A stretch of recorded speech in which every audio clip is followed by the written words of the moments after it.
Lee, how do you feel your team performed tonight? I thought it was a really, really good game for us. It was a tough game against a very good side. I think first half we was good. I picked a formation that I knew would cause us problems, but I had to pick that formation because I wanted to make sure I got all my strikers games. We've got 2 games and obviously 4 strikers, and they need 90 minutes or as much as we could get, maybe 70 minutes. So it was always going to cause us problems on the switch a little bit. But I thought we was good. We had chances. I think first half we probably had the better of the chances. Jimmy's gone through one-on-one. Magnuson should have finished one. We had people in the box and some decent opportunities.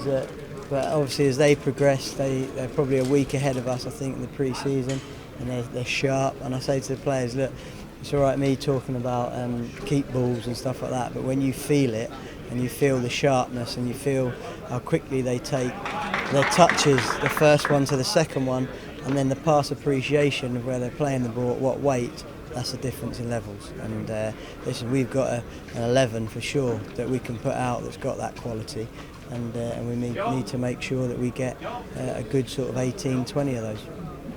You mentioned the shape.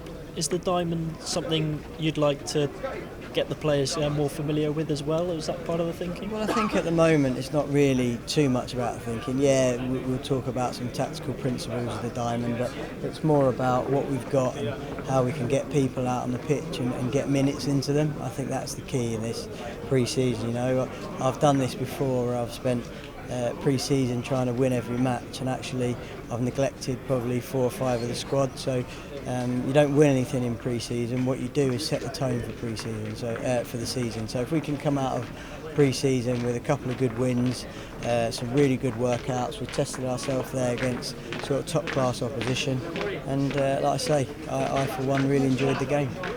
Important for Horder Magnuson to get out there with his new teammates in a competitive environment? Yeah, and I think it's a welcome to the world as far as the football's concerned, because it was a tough game. He just cramped up a little bit. He obviously hasn't played a match since the end of last season, so we took him off as a precaution. But that would be good for him to get sort of 75, 80 minutes under his belt. And you've welcomed Gary O'Neill onto the tour as well. Was he touch and go whether he was going to get here in time? Well, it all depended on his wife and whether she produced on time, which she did. So no, we're delighted to get him out here. It's always difficult, you know. He's had his 3rd child, and you've got to make sure that you get the balance between that sort of human side, and obviously that's one of the most important things you could do, be at the birth of your child. So we felt it was right to give him a couple of days off, as long as he came out, obviously, for the match. Just finally, there have been reports today of a bid from Aston Villa for Jonathan Kodjak. Can you shed any light on that?